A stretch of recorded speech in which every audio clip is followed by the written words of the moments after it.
दोस्तों, एक बार फिर यूक्रेन ने रसिया के ऊपर बहुत बड़ा हमला किया है। जैसा कि क्रीमिया के बारे में आप सबको पता होगा कि 2014 में क्रीमिया को रसिया ने एनेक्स किया था, यानी अपने अंडर में कर लिया था। क्रीमिया और रसिया के बीच एक बहुत ही इम्पोर्टेंट ब्रिज है जो कि एक रेल रोड ब्रिज है और इसी ब्रिज के ऊपर अटैक किया गया है। और अगर ये ब्रिज नहीं होगा तो रसिया के लिए बहुत बड़ी मुसीबत हो जाएगी। और इसी ब्रिज के माध्यम से रसिया बहुत सी चीज़ों की सप्लाई करता है। और अब ये आप एक इमेज अपनी स्क्रीन पर देख सकते हैं। इसमें लिखा है Ukraine claims responsibility for new attack on की क्रीमिया ब्रिज। तो अब हम इसी के बारे में डिटेल में जानेंगे कि रशिया पर इसका क्या इम्पैक्ट होगा और जानेंगे कि एक्चुअल में ये मामला क्या है। और अब ये आपके सामने एक मैप की इमेज है। इसमें एक तरफ यूरोप होगा और यूरोप के ईस्टर्न साइड में है यूक्रेन और यूक्रेन के जस्ट साउदर्न साइड में ये है क्रीमिया और इसे क्रीमिया पेनिनसुला भी कहा जाता है। और ये क्रीमिया पेनिनसुला ब्लैक सी में ही है।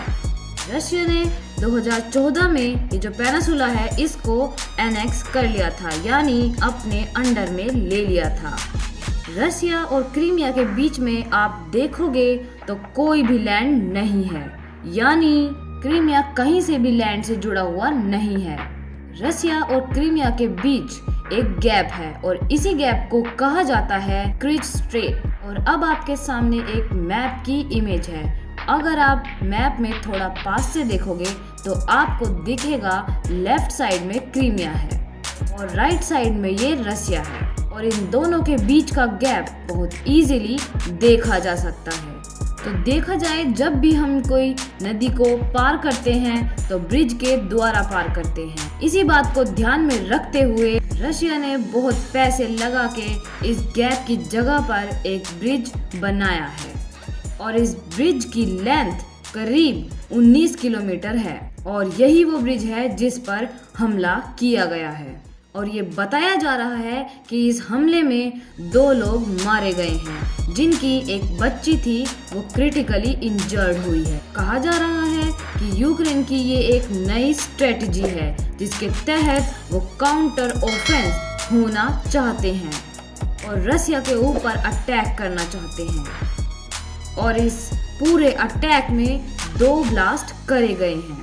यही अगर पिछली साल की रिपोर्ट्स के अकॉर्डिंग देखा जाए तो इस ब्रिज पर अक्टूबर 2022 में भी अटैक हुआ था और अब जो ये 2023 में अटैक हुआ है ये दोबारा किया गया है। अब क्वेश्चन ये है कि ब्रिज के ऊपर कब अटैक हुआ और कैसे। तो आपको बता दें कि ये जो खबर आई है वैगनर मशीनरी ग्रुप के थ्रू, इसमें बताया गया है कि सोमवार की सुबह 3:04 पर पहला ब्लास्ट हुआ और तुरंत ही 3:20 पर दूसरा ब्लास्ट करा गया। और ये दोनों ब्लास्ट होते ही जो गवर्नर हैं western Russian region of Belgorod के, उन्होंने टेलीग्राम के थ्रू बताया कि 2 लोगों की मृत्यु हुई है और एक बच्ची घायल हुई है। ये रसिया और यूक्रेन के बीच का वॉर चलता ही जा रहा है। न जाने कितने मासूम लोग इसमें अपनी जान गंवा चुके हैं। तो अभी यूक्रेन और रशिया की ये वॉर अभी ख़त्म नहीं होने वाली है, इसलिए आगे देखना बाकी है कि यूक्रेन और रशिया की दुश्मनी की वजह से और कितने मासूम लोगों को अपनी जान गंवानी पड़ेगी। इससे रिलेटेड नई अपडेट्स के लिए चैनल से जुड़े रहें।